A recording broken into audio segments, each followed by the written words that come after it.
any trade that I put on is identifying the risk first. And, that can sometimes be very tight based on what the pattern is or time frame, or it could be, more lenient. And, when the market's getting volatile, I get a lot of questions about, like, should I adjust my strategy? My answer was always no. Keep the rules the right way, but you can adjust how you use it.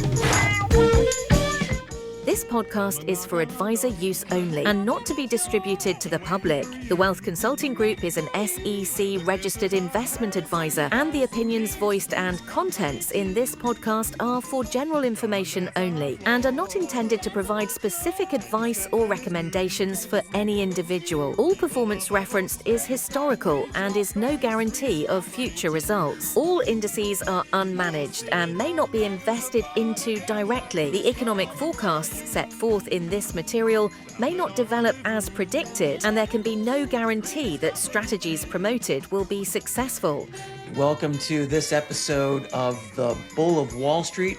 My name's Talley, Léger. I'm the Chief Market Strategist of the Wealth Consulting Group, and I'm joined by our Chief Investment Officer, Jim Worden. And this time, our very special guest is none other than Frank Cappelleri, the founder of CappThesis. Welcome to the show, Frank. Thank you so much for having me. Pleasure to be with you. I'm excited for our conversation today. Awesome, man. Well, I got to tell the audience a little story and how we originally met and know each other. This is back, I think, at the end of 2025, and we had a nice little steak dinner with the rest of the guys at Sparks, right? I think that was the name of the restaurant. And man, yes, it was an all-star cast, boy. Ryan Dietrich was in the mix. Even Jim said he was jealous because I was hanging out with all these technicians. I was the token macro strategist and economist in the mix. I think you kept that one to your chest a little bit at first to make sure that you fit it. Just kidding, Talley. Yeah. Everything was great. It's a pleasure meeting you there. And the thing is, with Ryan Dietrich, as you know, big personality, but just a great guy. And when he's mentioned he'll be in town, everyone flocks in. I was telling you, created the whole thing, right? 100%. So 5 or 6, 10 people that were there. We had a great time. Well, and there was someone who was with us in spirit, but not physically. And that was Jared Dillian, our mutual connection. And we just had him on the pod a week or so ago. So I guess what goes around comes around, right, Frank? That's right. Jared is such an interesting guy. Consider him a great friend by this point. I got to say that he has been one of the major inspirations for my leaving Wall Street and starting CappThesis 3.5 years ago. So looking at him as someone has done it his way, but showing how there can be a successful newsletter for decades really has a ton of my respect and always will, especially with so many other things he has going on too. Well, so that's a great segue, Frank. Maybe you can tell us about kind of the backstory and the genesis and how you came to create and found CappThesis. I love the name and the tie-in back to your family name, by the way. But what differentiates you from maybe the typical independent sell-side research shops and newsletters out there? Yeah, it's a great question, Talley. And I would say that I focus on classical chart patterns first. So the crux of analysis is always built on that. But, from that point, there are obviously a lot of ways to support it. And, I have a kind of interesting history because I started with Smith Barney way back in 1997, not knowing anything about technical analysis. And as you guys know, remember, there wasn't really the internet back then. So didn't really have access to all this information. So great job market, got a few different offers from Wall Street firms. But this particular one was in a technical analysis group. Again, Smith Barney, which is now Citigroup. And, I knew enough to realize I didn't know anything. So I figured instead of going into some of the research area, that learning about the market as much as I could would be the best way to go. And glad I did, because little did I know, I started with 2 technical analysis pioneers, Alan Shaw, may he rest in peace, and Louise Amata, who's still going at it. Outstanding people. Yeah. And so should definitely have her on if you haven't yet. She's just the sweetest woman and great analyst as well. So I learned a lot from there, and I was only there for 3.5 years, but there's one particular lesson that I learned I think it will be very helpful to go over. And that was, again, the 1990s, the middle of that bull run. And you think about what was happening during that time. How many people called you and said, you guys don't know what you're doing. I'm day trading. I do your job, no problem. And so the people that it didn't really buy into it were the ones like, 50, 60 years old that went through the crash of 87, the nifty 50 of the 70s. And so it was kind of hard to grasp, number one, the internet, and number two, how that caused all these stocks to go flying higher. And so one particular exercise that we always went through, and actually one of the reports that was done on a weekly basis by them was called the allocation group spectrum model. So all that was looking at, again, this is all on paper, the relative strength lines of the S&P 500 industry groups. So guess what? If we saw a line tick higher, we're either buying it or staying in it and avoiding the ones that are either flatlining or going lower. So that allowed, again, Alan and Louise, again, 50, 60 years old, maybe at that time, to just ride the trend, right? And so it really opened my eyes. I didn't realize it then, but now, of course, in hindsight, I do, was that we're just riding what was ever going higher. So if it was gold and silver doing that back then, the model would have been in it.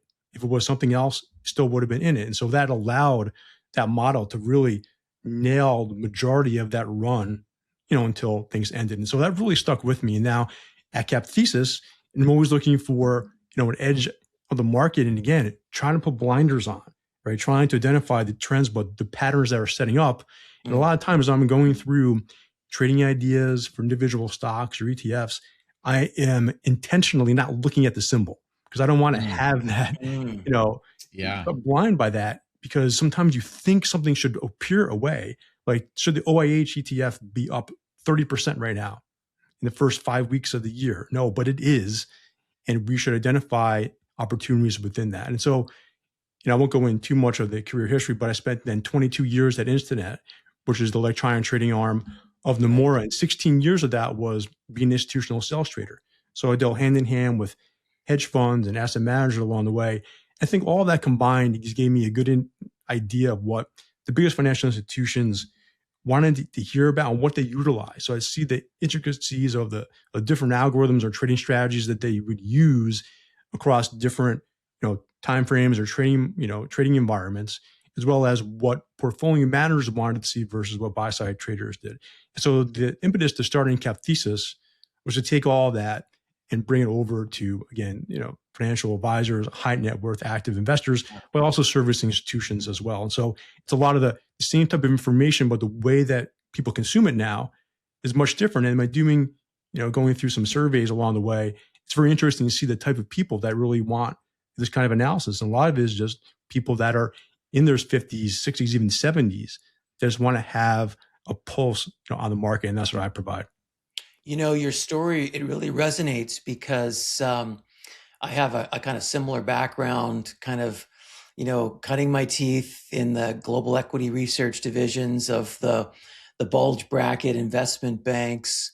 And in the kind of pivot point from the sell to the buy side, I too went off on my own and did the independent thing for maybe 5 to 6 years. So you never know what's going to happen, Frank.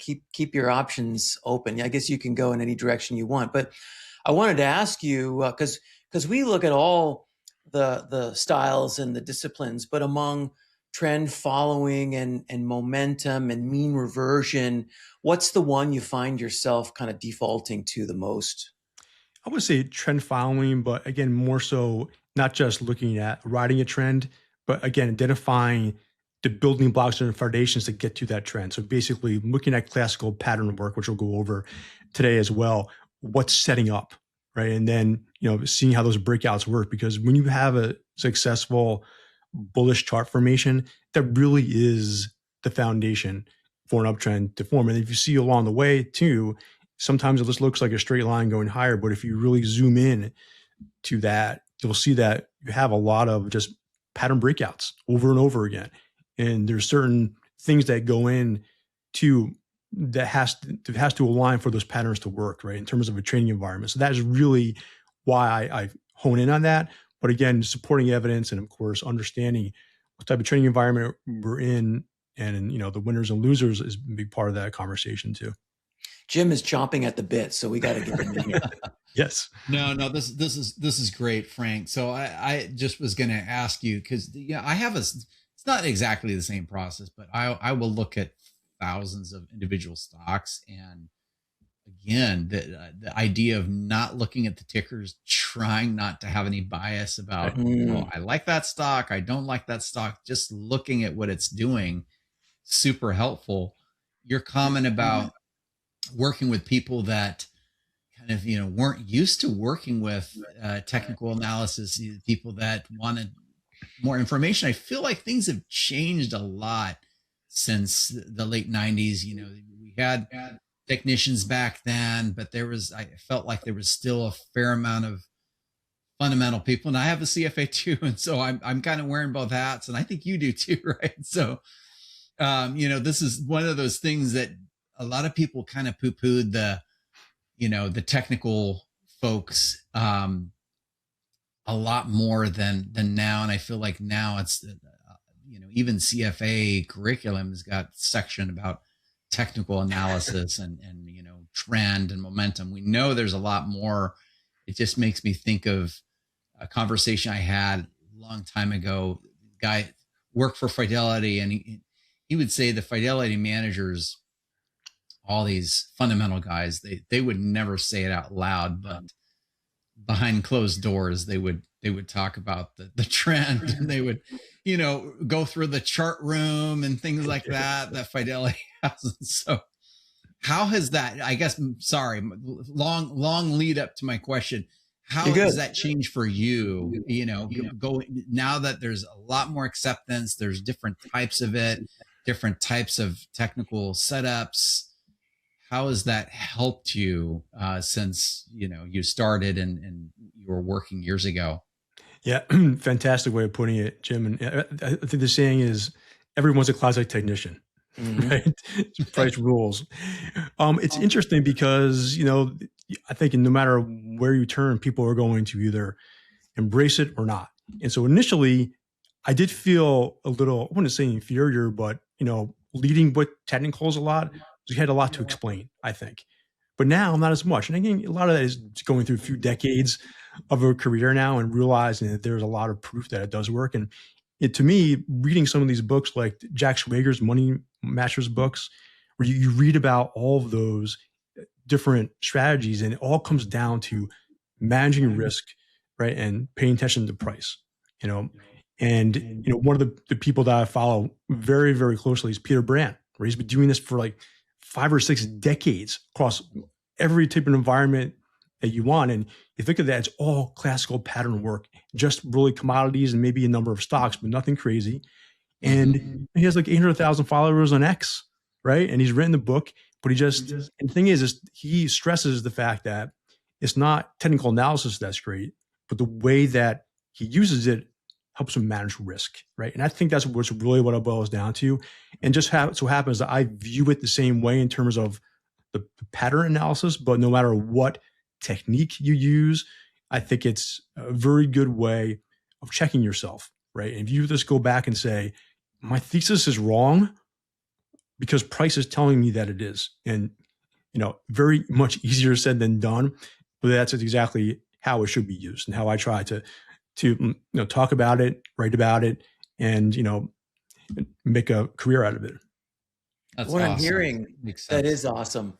What I'm hearing from you, Frank, is it's equally important to have a sell discipline, not just a buy discipline. And maybe part of that risk management process is setting your stops, right? Oh, without a doubt. Any trade that I put on is identifying the risk first. And, that can sometimes be very tight based on what the pattern is or time frame, or it could be, more lenient. And, when the market's getting volatile, I get a lot of questions about like, should I adjust my strategy? My answer was always no, keep the rules the right way, but you can adjust how you use it. Like a very easy way, of course, as I'm sure you guys know, is just, you can widen those stop levels to account for the volatility as long as you use smaller position sizes, right? It's a dollar amount, at least that's how I look at it. You can, again, the strategy is the same, tweak it a little bit, but make sure you're not putting yourself on greater risk than you would otherwise, regardless of what the market is doing. Well said. Why don't we pivot here? And this is a bit of a different format for our audience, but we get to have more of a visual experience. And Frank, while we're talking here, you can bring up your slides and share your screen, and Great. we'll keep Jim going with some of the questions. You got it. Okay, so I'll go through this, and guys, please jump in at any point. I'm happy to talk about any one of these in greater detail or whatnot.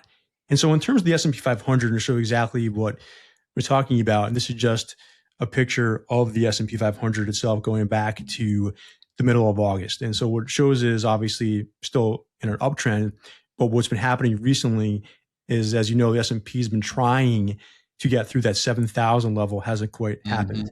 And so from my perspective, we saw a breakout at the end of the year. This is specifically on December 23rd, when the S&P 500 pushed through the 6880 zone. And I always like to say zone or area because you pinpoint a level, you're kind of locked into that. And no one really cares about the actual point, right? If you want to use that as a stop level, that's fine. But in terms of looking at the index and framing it this way, it's a zone. And so these are zones color coded around that area where, again, this is just eyeballing, nothing specific, just to keep me in check and make sure our clients understand where we are in the risk picture, where we're trying to get through and extend from this breakout zone just hasn't happened. And one of the reasons, as we know, is because it's predicated on the largest, most influential stocks doing well, which they just haven't been doing in unison, right? XLK and the NDX and everything topped out in late October and just haven't reclaimed those levels for the most part. That's just holding it back. Now, of course, Foundation's been very good because of historically strong breadth over the last few weeks. And that has allowed at least the S&P 500 to hold in there. Now, if we were to look at a picture of, say, the RSP equal weight S&P 500 ETF, it's already extending. It's been doing well. And so from this angle, I'm always looking at this, right? If I'm looking at successful bullish patterns over and over again, that defines an uptrend, right? And I can't say we're in one right now. The other part of it, which we don't have a chart of this, but we also keep track of the bearish formations. And bearish formations are just, again, consolidation phases that eventually resolve to the downside. That just hasn't happened. So if I'm still frustrated that we haven't had that full-fledged breakout, understanding that these potential topping formations that have popped up haven't been leveraged either. And so right now, I just think this sets up for a bigger trading range and just patience until we see a more identifiable pattern that can get leveraged at this point. Hey, Frank, just for our listeners who can't see the chart, am I right to say or identify at the end of 2025 there, we had kind of a reverse head and shoulders pattern in the S&P 500, and that's a very bullish formation. And at present, we're kind of in that green buy zone that you were talking about earlier? That's correct. And thanks for pointing that out, Talley. And what this shows is inverse head and shoulders pattern, and very easily to get a target from that. Just a measure move strategy. All we're doing is measuring the height from the low to the breakout zone, and then taking that same amount and tacking it on to the breakout area. And so, yes, we have a 7240 target in play. And I always say, this isn't too far away, within 4% or so. But, in the past, as you can imagine, coming back from the biggest volatility events, some of those targets I've had over the years were 20 or 30% up, just based on the volatility that happened before that. And so it's great to have that big number hanging on your name when you're in the face, going in front of the media. But what really matters is how we get there, and how you get to a much higher target. Just seeing smaller bullish patterns work over and over again. And that had been taking place from May to October, not so much as much now, just because, of course, it's not as much of a uniform advance with technology part of it as well. Can I just ask a couple questions on this? This is really helpful, and I could geek out on this all day long, so I'll try not to take too long. But when you see patterns like this, and I'll try to paint the picture that it's not going straight up, it's not going straight down. There's just kind of this consolidation, and I will sometimes talk to our advisors that the market's just kind of taking a breath, right? Where we moved higher. It's you can call it forming a base if it's longer, but what do you think of this? Because I've always kind of viewed this as like the market's resting, It's important to rest. We need to kind of, grind higher, but I always get a little bit, I don't want to say paranoid, but I a little bit of anxiety when it goes straight up. There's not any places to kind of stop and rest, support resistance. How do you view that? I think you're right. Absolutely right. And there's a term that, a stock or index can correct via price or time. And so right now, luckily, not going to work for now, S&P 500 as an index is correcting through time. Whereas the IGV ETF, which we'll look at in a second, obviously through price. And so, that is a discussion of itself, but this is what you want to see. You want to have people kind of bored with the trading range to the point where they're not going to believe the breakout when it comes, and then that you get the clamoring of buying, which pushes the index maybe to the next up leg as well. Interesting. It feels like so much of it is psychological at the end of the day. I mean, it's market participants who have emotions, and I feel like the market might be really boring if computers just did all the trading. Yeah, no, without a doubt. Well, and the next chart kind of shows us in a different perspective as well. And so, Jim, this is just what you were talking about, right? Yeah. Pauses along the way. And, this is just trading ranges, but I like to call them trading boxes. And that was really made famous from Nicholas Darvis, almost 70 years ago now, in the 1950s. Wow. Wrote a book called How I Made $2 Million in the Stock Market. Again. And with a lot back then, right? Oh, yeah. Well, I just asked ChatGPT how much that was. It's $24 million in today's money. But quick side story, for anyone who knows about Nicholas Darvis, he was a professional dancer at that time, traveled all over the world with his wife, who was his dancing partner, got very interested in the market, wanted to do something with his money, and started studying charts. And so really came up with this concept of, stocks have personalities, and when they eventually break out, they form these boxes.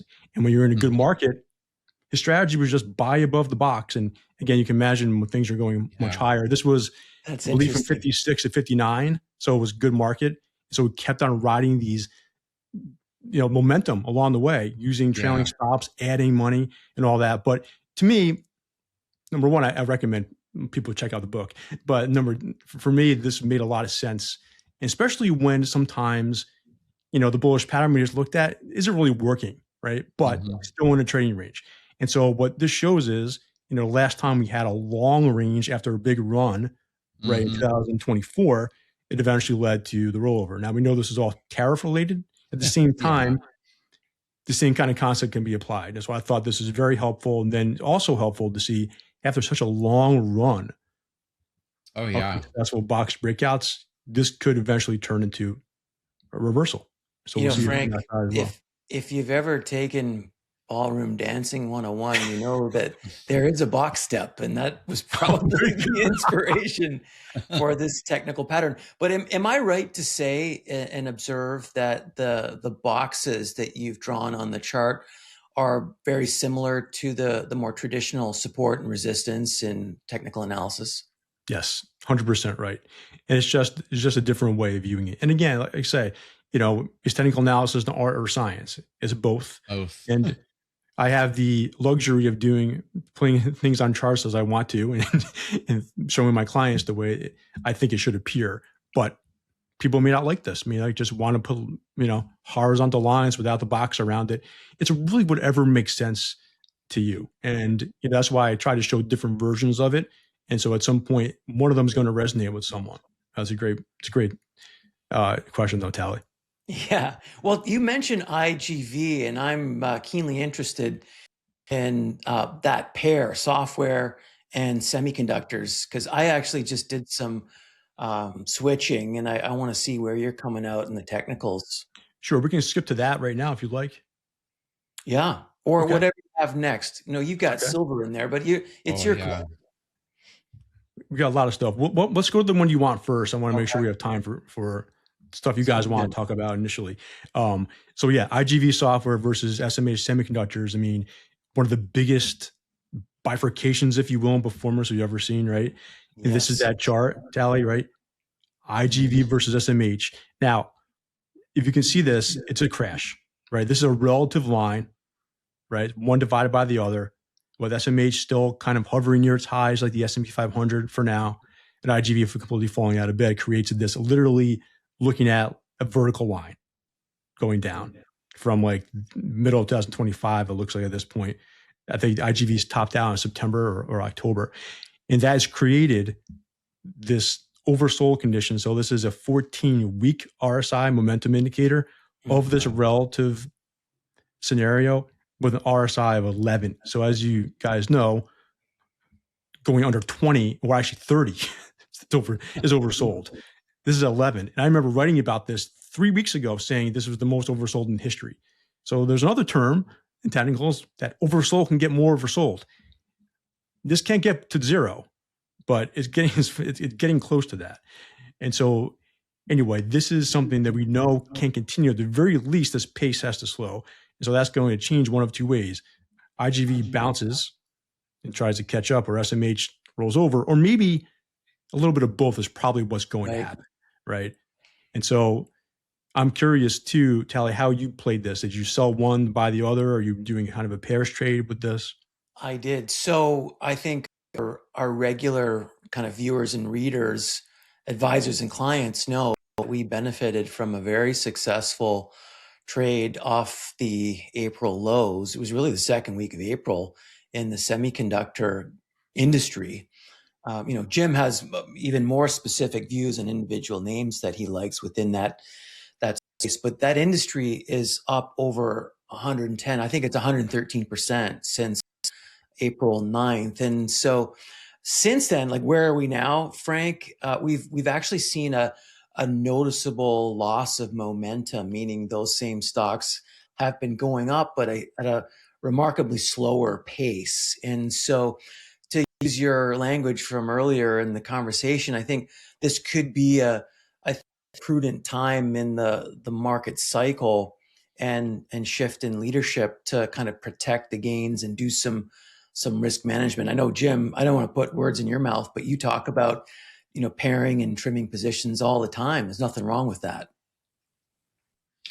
Yeah. So Frank, I guess my thoughts on this, and I mean, if you remove the technician hat and you're looking at this as more of a CFA charter holder, or if you're looking at it like in Talley's view, kind of a macro, it's that mean reversion, and does the rubber band, get so wide that at some point it's going to snap back. Sometimes you look at those things tactically and you say, well, maybe the trend hasn't actually shown that it's reversing, but maybe there's just peak. I don't know. Sometimes I call it peak hate. Yeah, sure. There was a period where Tesla went through that last year. I think it was around February, March, where the dealerships were being vandalized, and I mean, it was just, and people were putting bumper stickers on their, Tesla. Don't hate me for owning a Tesla. Things like that. And then that was kind of like, oh, well, maybe we should buy it, right? Yeah. But it's not necessarily technical. If you put the technician hat back on, I feel like you probably want to see some resolution. This thing stops falling, because what is that saying? You don't want to catch a falling knife. Right. Right. But like I mean, when you look at an oscillator like this and it's 11, my golly, I mean, where do you, how do you line something like this up to say, okay, I'm going to start nibbling on it a little bit. I'm not going to go all in, but do you need to see that kind of get a little bit of support? At least maybe you look back in time and say, well, 3 years ago, that's actually the support line. So maybe there is support. How do you view it? Well, Jim, your timing is impeccable because of this next chart. Yes, the absolute. There right? it is. Yeah. Yeah. Right there. There's the support. I see. There's the support. There's two. So now we're looking at a daily or a weekly relative line. This is now monthly going back to the great financial crisis low. Nice. Right? And it connects, for those who can't see this, if this is a log scale, it goes all the way up and connects the 2022 low. And then the next point that it touches is right now. Right there. So that lines up with horizontal line, which was the former high Right. from 2021, the breakout zone from 2024, and also the April low from 2025. Yeah. Now, if you were to look at this just over the last 12 months, it doesn't look this good. Of course, this is Sure. below here. But like you were saying, Jim, it's like you don't want to get too nitpicky That's when right. things are like that overdone.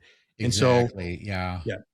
So And, that's Frank, well, to your and point earlier, I think this is the benefit of combining Right. short time horizon with intermediate, because you can see like, well, there's still a clear trend. Intermediate time frame, there's still a clear trend. And if we're lining right. up right around support, again, it doesn't have to, like you're saying, we don't want to be nitpicky, but if it's close, that makes a whole lot of sense. So I would contribute some language to the conversation here. When I'm thinking about software, to me that's kind of peak fear or peak hate, but semis is like peak love, and there's a fundamental dimension to this too that I left out of the conversation.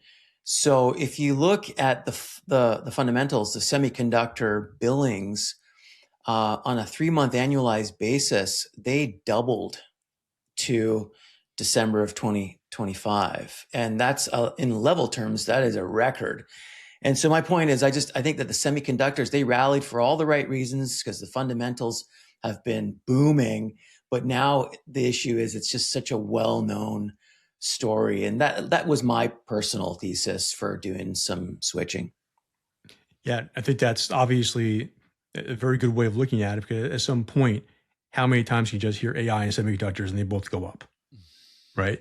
And now, like you were both saying, everyone thinks software is now dead because of AI. So there's going to be some sort of, I think it will be interesting to see how this plays out in the next 6 months, what patterns form from it, because you have talking about things moving in opposite directions. So regardless of what happens, it's very rare to see two monster parts of the biggest sector just diverge like this historically, right? Yeah. So I don't think we know what's going to happen, but I do think that we're not going to see that relationship stay, this crazily diverge for this much longer. So Frank, I want to ask you, if I can, if that's okay. Sure. Like I love all these patterns and everything, that the charts, this is great. Going through the CMT material, I love it, by the way, because I did the CFA and I was like, it took a while to get it done. And then I was like, I have all this time on my hands. So I wanted to learn more, and I really enjoyed it because I was doing it more because I enjoyed it and I learned about it. But as you know, there's point and figure, there's classical patterns, there's candlesticks and L8 wave, and then there's looking at the oscillators and moving averages, and is this something getting, is we having a bearish divergence, all of those, like which of them do you find most helpful? Which of them do you not really look at? We had Katie Stockton, by the way, on one of our podcasts, and we talked kind of a little bit about the same thing, that people gravitate to like their favorite tools, but like this is something that we can like think, well, oh, maybe I should try using that tool or this other tool. What do you think? Yeah, I don't go too far beyond traditional, but I do test out a lot of different indicators as well. And I think the bigger point is understanding what type of market environment you're in. Yeah. And see what works well. As a, for instance, for a long time, I used the DeMark system as well. So that's really, very, obviously the success rate speaks for itself over decades. And so, but if you look at that and you understand when those, 13 reversals come both on an upside and downside, it's in markets that are not trending. At least I shouldn't say that. They appear all the time, but when they work is like that. So 2022, outstanding, because that was a pure bear market, meaning that bear market rallies were strong as well. So if you look at like the S&P back then, almost every 13 was like a perfect reversal point. More traditional one I use that does the same thing is the MACD indicator. We don't have it here, but if you go back, since April, one time, just once that I can see that a MACD sell signal worked out. And that was right in from the October high to November low, 6% lower. There were about 12 or 13 different sell signals along that way. So we were like waiting for the market to fall. And again, I think sometimes a lot of people's bias comes into play here, wanting the market to fall down. You're going to say every one of those, the mark 13, act decel, diverging RSI, whatever it is. Yeah. But they don't play out. That gives you a lot of knowledge. And so right now, I'm trying to look for breakouts. Some of them are working, but if I go back to data I track, worked much better October, November, December based on the breakouts I found. So I guess that's a long-winded way of saying that, I utilize the traditional indicators like that as well, but more so as a tell as opposed to a reason to change course. The other things I look at underneath the surface, like again, what goes into an uptrend, that I track very closely, which we talk about a lot at CappThesis. I'm glad you mentioned that, because I feel like some people like look at it, if they're not familiar with it, they just think that like whatever pattern, like this is going to work, but like sometimes things don't work. And this is where risk management comes into play. You get failed breakouts or failed reversals. You think this is like for sure going to catch support, but then, there's so many other idiosyncratic things that happen, and it's people, right? It's people moving markets, and whether it's the Federal Reserve or the president, or like fundamental data that comes out that sometimes throws a wrench in it.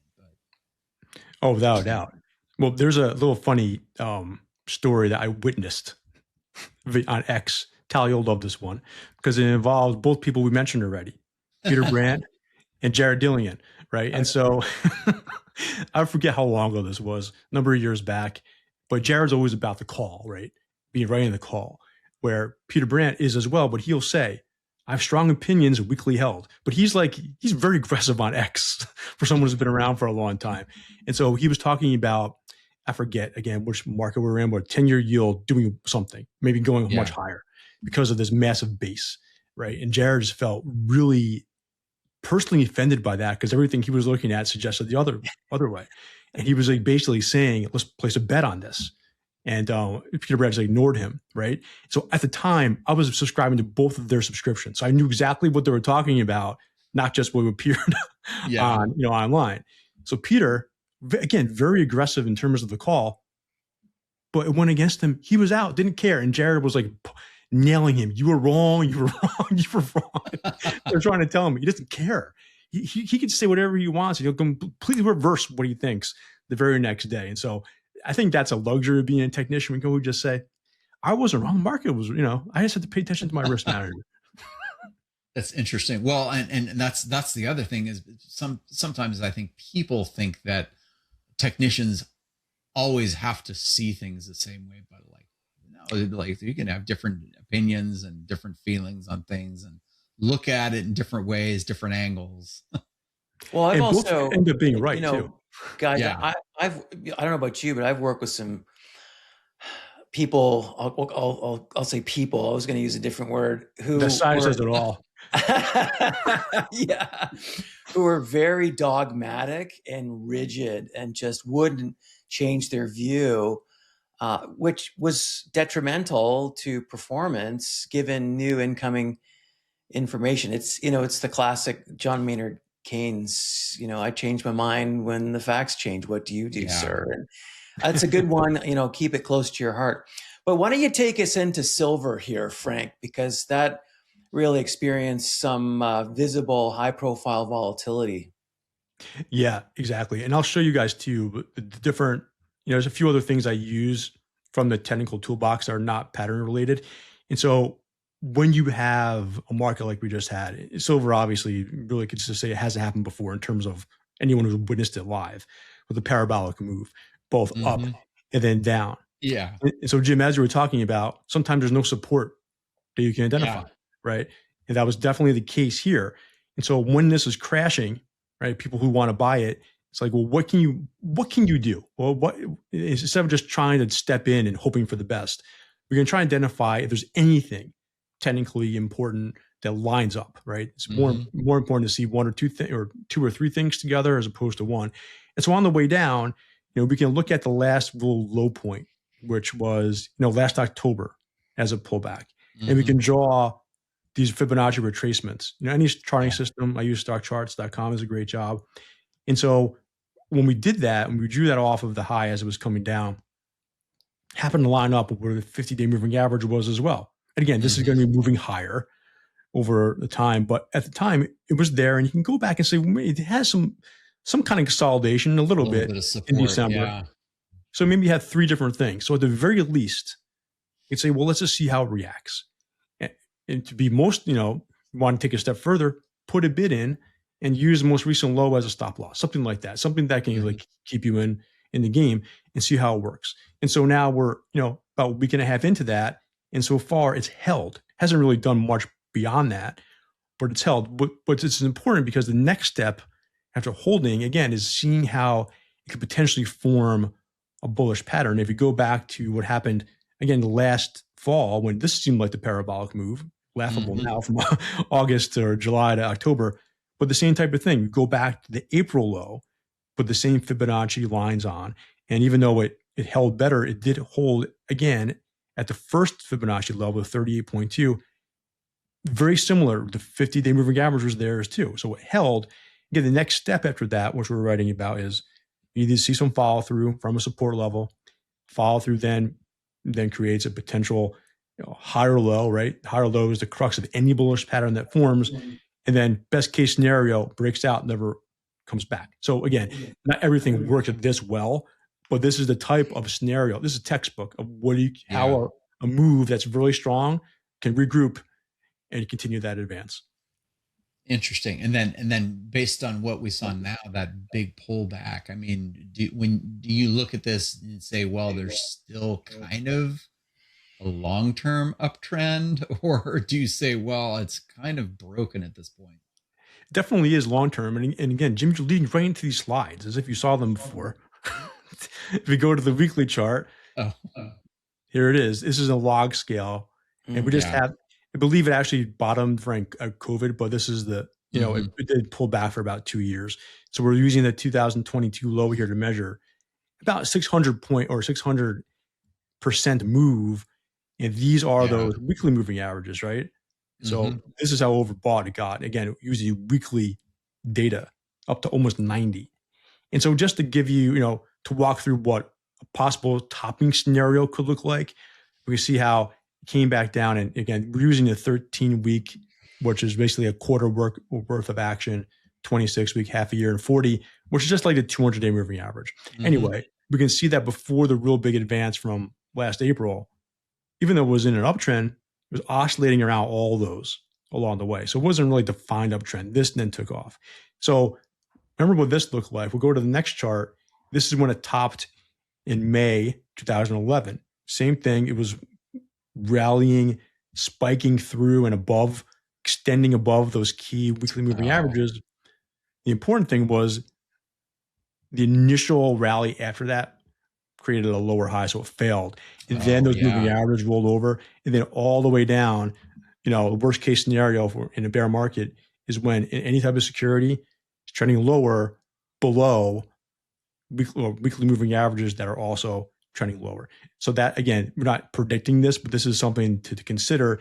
And again, if you look at the IGV from this perspective, it would look the same. And so a lot needs to happen for that trend and then change, if and when this occurs.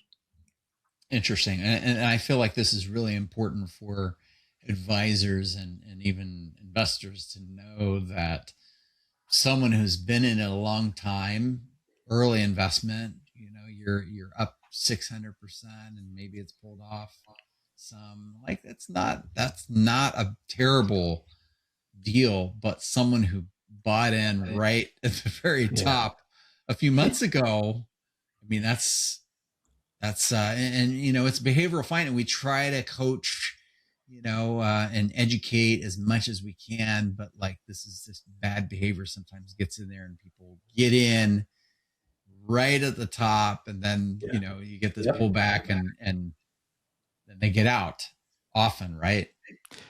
Without a doubt. And it's such a weird thing with thinking about it that way as well. If someone say made $1 million in SLV and had that $1 million top tick and then lost 20% on the way down, it feels a lot different than someone who put fresh $1 million in there and lost, even though they're both losing 200 grand. Yeah. But you still should manage risk. But again, I understand exactly what you're saying, because you can really stomach bigger pullbacks if you made a good amount already, as opposed to just being, I should protect this. I have to speak up on in, and then your only experience is the loss. You're not looking at it like, well, look at all the gains I've made over time. Right. I mean, it's really a behavioral finance study for sure. So on that point, Frank, this goes back 2.5 weeks ago, after being asked repeatedly, what about gold? What about gold? I came out and I said, the price looks like it has blown way past even the wildest estimates of fair value at a time when looks like sentiment is kind of picking up here, or at least rebounding from extremes. And so the yellow metal could lose its safety premium as the economy booms here. So I think that was a kind of a personal advertisement for the investment strategy committee that we're on. But I get your point. People tend to be their own worst enemies when they observe the moves and the momentum, and they're chasing. And that was our refrain: do not chase shiny objects at these levels. I believe that's officially timestamped too. So you have to put that on every marketing material you can. Yes. Yeah. That was a great call. Very timely. And, it's amazing to think that, again, this is what's so interesting about technicals, is that if you show me a chart of what gold and silver did last year and asked me to name what it was, I probably would have said Bitcoin, which is obviously not the case, but we're used to seeing parabolic moves in things like that, not gold and silver. So anyway, that's another way of showing you kind of get married to what you think something should do, as opposed to like being completely independently, observant. And it's impossible to cut motion out completely. But I think taking a step back sometimes and, looking at it a different way. Another thing I do, just another trick, is just turning charts upside down sometimes when they look bearish and you're like, I don't want to think that's going to roll over, but it looks like an outstanding base on the way up. Right. And I do that a lot because I'm just, biased. My bias is to be long. Right. And so I don't want to see things roll over. And when I do, it just helps to kind of do that sometimes and be like, well, I would love it as a long if it looked like this, but it's not. It's the opposite. I was going to say, given the fact that a lot of the speculative excess has been wrung out of some of the alternative assets like precious metals, including gold and silver. And Frank, you just mentioned Bitcoin. I think Bitcoin's down almost 50%. You've got a slide in here. Why don't you just take us there? Because, Sure. I wouldn't feel as bad at this stage, kind of starting to think about scaling back into some of these areas. But I want to hear your thoughts on this. Sure. Well, we can go through. I have a lot of charts on Bitcoin just because we've been tracking it for so long. But currently, talking about patterns, right? And so it repeatedly failed to leverage bullish patterns along the way. So I didn't want to show all of that. I want to focus on what's happening now. And based on what occurred from late October when we had that pretty strong rally, right? It took us, this is all going back to 2024. This is a weekly chart. Big breakout, higher lows, higher highs, and then again, topping near 125. That looked like it was about to move even higher if you look at a longer term chart. What's happening as a result, though, as you can see here, is a monster topping formation. And so, if you take the same measure and move approach, this gets you all the way down. It's a high of 125, and this low of this pattern is right near, say, 75,000, right? $50,000 lower, right? 25,000, which I'm going to pay attention to that as long as this is below this breakdown zone. I don't think it's going to get that far, but again, trying to not think too much about it. I would definitely respect this if it was the opposite, and it has been for so long. So what can change? Again, this is now testing, looking at that entire run from 2022 low to 2025 high, 61.8 retracement, which is near, say, 57,000. And that lines up with the lower part of the consolidation zone from 2024. So we have two potential things going on when, you guys are talking about sentiment. sentiment's pretty low. Crypto, like, it doesn't even get brought up anymore, as opposed to, oh, what a surprise, Bitcoin's down again. No one wants to even hear about when it's rallying. So I don't know if we're there, but we're getting close to hate, or at least I say even more so indifference, where everyone wants to talk about gold and silver. Bitcoin is reversing completely. And I'll just jump to the next chart quickly, because this is the one that really stands out, where in its history, Bitcoin and the S&P 500 are pretty highly correlated, not completely lockstep, but when it's Bitcoin separated from the S&P 500 in the past, and this is just going back 2 years, it's typically been on the upside, right? Gets too extended, falls back in line, gets too extended, and falls back in line. We've seen that numerous times. This is something completely different. So when I initially noticed that it topped before the S&P 500 did, just back in the fall, got concerned that maybe the S&P will follow through. Hasn't. Technology, of course, is having a hard time. But the only thing that looks like this, Talley, as you probably realize, is software. So is Bitcoin just pretty put in that box now? Is that simple as it is? The one thing that I know is that I've heard it all through Bitcoin's existence, that it's correlated to X asset. No, now it's correlated to something different. Now it's not correlated anymore. No one really knows, but currently that's what it looks like. So I wouldn't be surprised if both of them maybe bottom around the same time, or just, continue to have some trouble as well. Can I ask Jim and Frank this question? So is it right that we should probably wait to see clearer signs or evidence of base building in that 50 to 70,000 range before dipping a toe into Bitcoin? That's kind of question number one. Question number two, are we saying that this decline in Bitcoin, which has been precipitous, is it auguring a sharp pullback in the S&P, or is that relationship breaking down here? Well, you go first, Frank. You're our guest. Oh no, I think you have to consider both of those sides, because I think if we side on one of them and ignore the other, then that's where we have trouble. I do think software is going to bounce. I do think Bitcoin is going to bounce, but as a side from a short-term trade, I'd be very risk averse in terms of managing that stop, pretty aggressively initially. Other than that, I have no problem waiting, right? There's a term, of course, you guys know about, the best price is not always the lowest price, because the lowest price can get lower. We already saw that at IGV over the past 3 weeks, where I'd much rather see something build first than take advantage of it. Sure. Another example of that, if we don't have it here, is what's been happening in biotech, right? Over the last, it's come back great, but I was tracking that very long time in those previous years, and it looked like it was trying to, it never got there. So waiting and being patient and getting it at a higher price just would have increased our conviction and our success rate. So I think it's better to wait to see some sort of base building. And again, I'm biased. I look for patterns all the time. Just haven't seen it yet in Bitcoin. I would agree 100% with what Frank is saying, Talley.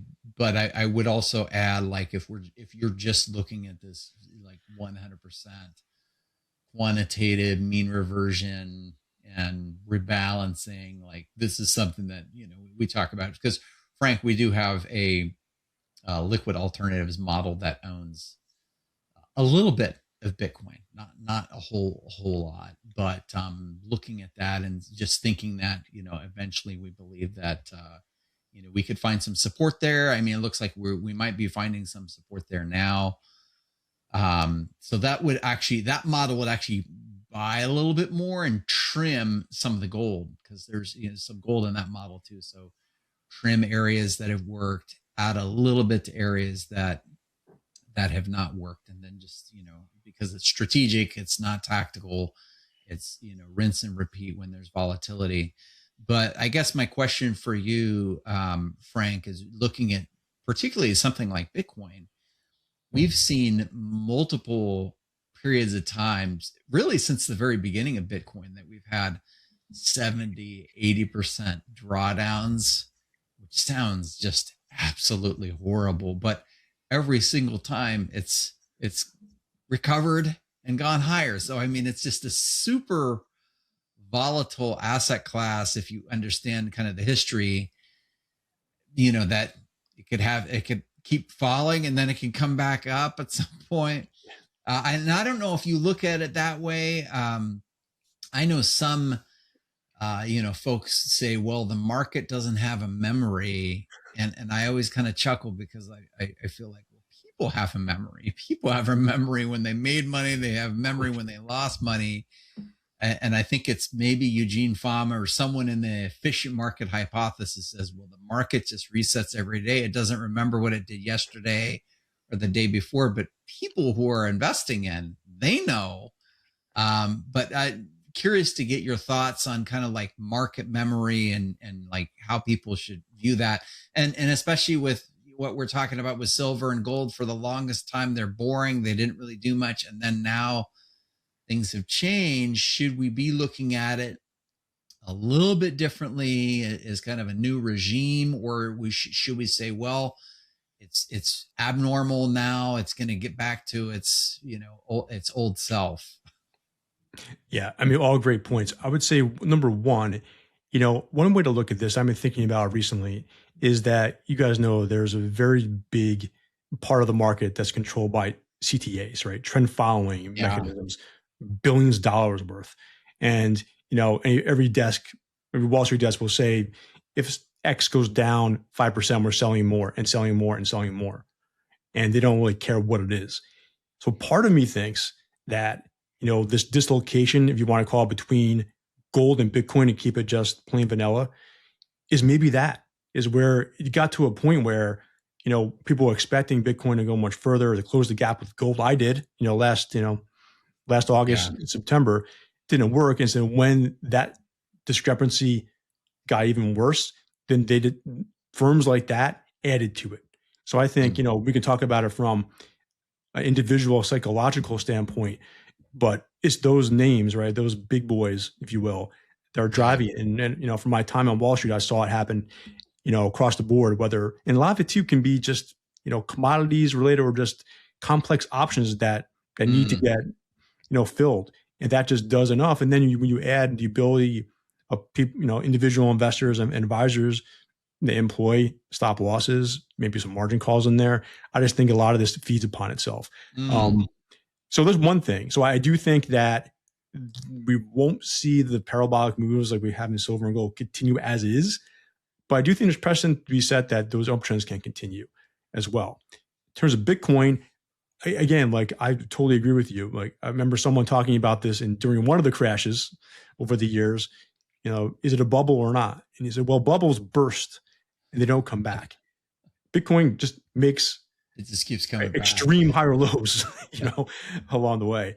And again, you never know how it's going to play out in years to come, but you're already down over 50% from the high, and that hurt. I still own it, right? But I've been through many of those cycles before as well. And at some point, you have to assume, if you're looking at this and maybe comparing it to the internet bubble bursting, there are a few of those names that have done just fine 20, 25 years later. So a long-winded way, again, of saying that I do think Bitcoin will bottom at some point. We could look at this like we looked at that IGV long-term chart. Still on an uptrend from way back. Maybe it got overextended. Good point. And so, we'll see where it finds a floor. And then, from that, see if there's a base that can be built and taken advantage of. Well said, Frank. Yeah, this is I've got one last question, if you don't mind. I'll try not to take too much time. But like we had Carly Garner on one of our podcast episodes, and we talked a lot about patterns, and she plays mostly in commodities, and she made a comment on silver about all of the money that has gone into ETFs and options. And sometimes it does feel a little bit like the tail is wagging the dog, right? It's not normal futures investment in these commodities. Do you think that plays a big role in some of these wild swings where it's retail money where maybe traditionally it was harder to get in, but now it's a lot easier? 100%. I totally do. And I think that really confuses people because, just like, for instance, I'm looking at a chart that has like a very tight, attractive looking pattern. then all of a sudden something just completely wacky comes out of play and it hits a stop loss. What are you going to do? Complain about it? It's like you still have to manage risk. So I think, again, being on the Wall Street side, and I remember so many times or everyone worrying about what dark pools did and little guys getting screwed. It's like, do you really think 5 cents is going to matter? Like, oh, they got lifted because it shouldn't have. There's a shadow there, whatever it was. Crazy stuff. And it's like we were talking about before, some of these managers, retail, right, just have billions of dollars under management. Maybe it's a smaller institution or just high net worth families like you guys manage. Like they probably don't really have a discussion about what's really pushing something around day to day, as long as the long term structure of their investments are still in play. And so I think all that is important, especially the shorter you play, the more that matters. Yeah. That's probably the best way of putting it. Thank you. Well, who says financial economists can't hang with the technicians? This has been a great hour. In fact, I take it as a compliment that you agreed to attend, Frank. And I'll tell you this: the CMT Association actually invited me to contribute an article to their weekly publication. So, wow, talk about a closet technician. Well, I told Talley that, like, with him hanging out with all these CMTs, like, just take the test, just do it. There's take the test. Levels. Exactly. It's not anything like the CFA. My joke, Frank. When I at the bulge bracket investment banks, I used to do these kind of field trips. I'd come down from the research floors and talk to the traders and the sales desk. And my joke was, they'd ask me, why is this asset or sector selling off? I would just say, more sellers than buyers, guys. Come on. It's as simple as that. Then drop the mic and walk off. Yeah, that's right. Anyway, this has been a tremendous time. Thank you, Frank. We're going to have you for a regular check-in and special guest sometime soon, I hope. Oh, I would love to be back, guys. I had an outstanding time. So thanks for having me back. I look forward to the next time. Thank you so much for joining us. It was a great conversation.